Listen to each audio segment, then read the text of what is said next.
Hello, my name is Constantino, and I just graduated high school a week ago, and I'm going to attend Emory University in the fall. And in our English class, we were shown an extremely feminist video displaying the Fox News as one of the main news sources that displays, I guess, anti-feminist views. Right, because all the women are attractive. Yeah, exactly, pretty much. So what are your thoughts on, I guess, feminism in general and everything like that? Well, I mean, feminism, the original point of feminism was a good point, which was a lot of men acted like pigs, right? I mean, that's true.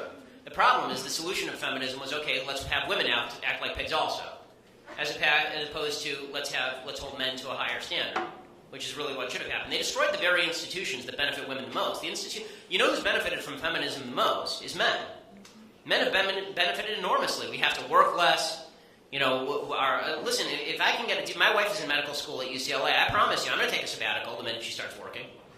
You know, feminism, women in the workplace is a wonderful thing. My mom was a working woman. My dad was actually home with the kids. Feminism was very good about getting women into the workplace. What feminism was very bad about was the idea you have to destroy all traditional values in order to get women into the workplace. That's a lie. It's not true at all. The greatest institution in the history of mankind for women is monogamous marriage. It is the greatest institution in the history of mankind. Before that, women were just they were members of harems, and they were victims of sexism on a routine basis. Marriage, anybody who's married, you guys aren't married yet, marriage is about equality. That's what a marriage is about. It's not about, the feminists have this idea of marriage, that it's a patriarchal institution in which the man bosses the wife around. If that's the case, my wife certainly hasn't heard about it. So, you know, feminism has made a lot of mistakes, among them the idea that of separating marriage from sexuality, and the idea that women should act exactly like men, that men and women are exactly the same. That's unnecessary. Men and women can have equal rights without being exactly the same. But the Sex and the City version of femininity is really quite repulsive and has led many young women to damage their lives because they buy into the idea that they can have sex with as many people as you know, promiscuous men would, and it will have no impact on them. Men and women are very different. They treat sex very differently. I mean, for men, there's only one question. Well, there are two questions: when and where, right? And women generally like to ask the question who. Well, Sex and the City says that women should not even bother asking the question who. They should just treat it like men treat it. And that's devastating because men and women are not built the same. They don't treat sex the same. They don't treat relationships the same. Women civilize men. That's what women do. It's one of the things women do. And men are supposed to provide for women. That doesn't mean that women can't provide also. They should provide also. It's great. I've insisted to my wife. I promise you, right now she's studying for boards, and every other day I'm hearing about how she wants to quit med school. And I tell her, you know, God forbid something should happen to me. I want to make sure that you can provide for yourself. I think it's very important that women get an education and you know, be able to are independent. I think women's independence is a phenomenal thing. That was the good news about feminism. The bad news about feminism is that they felt they had to destroy the superstructure on which all of Western civilization is built in order to get women into the workplace. Last question. Hey, Haley Evans. I'm from Frisco Heritage High School in Texas. How do you combat an argument with homosexuals who don't want to have children? I'm sorry, so what's their argument? Oh, what do they say that they don't want to have? Oh, I understand. The homosexual couple doesn't want to have kids. I've actually taken the position on gay marriage, that the government should get out of the business of marriage completely. The reason that I've taken this position is not because I don't believe in traditional marriage. It's actually because I do believe in traditional marriage, and I live in the state of California, and I see what the left is doing. The original purpose, you have to go back to the original purpose of why the government was involved in marriage. The original reason the government was involved in marriage was to promote traditional marriage. That was a failure. Okay, we now have 75% of kids in the black community being born out of wedlock. We are getting to the point where pretty soon a majority of kids, period, will be born out of wedlock because it's been escalating tremendously in the white community as well.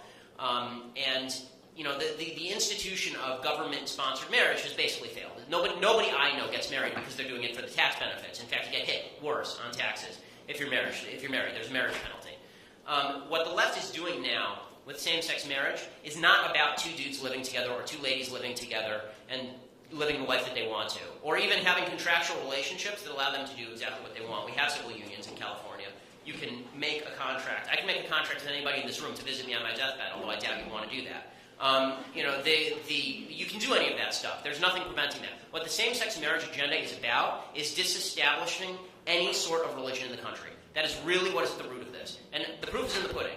California state legislature right now is going to use same-sex marriage as a lever in order to take away nonprofit status from every religious youth group in the state. There's a bill working its way through the California legislature right now that would remove nonprofit status from any youth organization that discriminates on the basis of sexual orientation or religion or even gender. So if my synagogue decides that it doesn't want an evangelical Christian coming in and proselytizing, we can have our nonprofit status revoked, and vice versa. If your church decides they don't want an Orthodox Jew and they're talking about Jesus, you can have your nonprofit status revoked. That is the goal here. The left's goal here is not tolerance. It's not acceptance. The left's goal here is destruction of traditional social institutions. That's the reason why gay marriage matters. Now, the reason I say that we ought to disestablish it is because once gay marriage is established in the state of California, and gang, it's coming. Whether it comes to referendum or whether it comes by Supreme Court decision, we're going to come pretty quickly to the point in this country where the government is signing off on gay marriages and elevating them to the same level as heterosexual marriages. The next step is exactly what I'm talking about, revoking nonprofit status for churches that refuse to provide gay marriages, revoking nonprofit status for Catholic charities that refuse to allow gay couples to adopt. That already happened in Massachusetts. In Massachusetts, the Catholic Church no longer handles adoptions because the Catholic Church was not willing, according to its moral scruples, to hand over a kid to a non-married heterosexual couple. And so they've had to get out of the business because their nonprofit status was going to be revoked. Did that serve any of the kids? Absolutely not. So this is why the issue matters. And I feel horrible for people who are caught up in the situation where they're gay and they feel like they can't get married and they feel discriminated against. But this is not a privacy issue. Remember we talked about spotting philosophical inconsistencies? This is not a privacy issue. The whole premise of gay marriage is that what I do, well, really the whole premise of the homosexual rights movement is what I do behind closed doors shouldn't matter to you. And we all sort of agree with that, right? Instinctively, we all agree. What I do behind... How is it behind closed doors when the state's approving of what you do?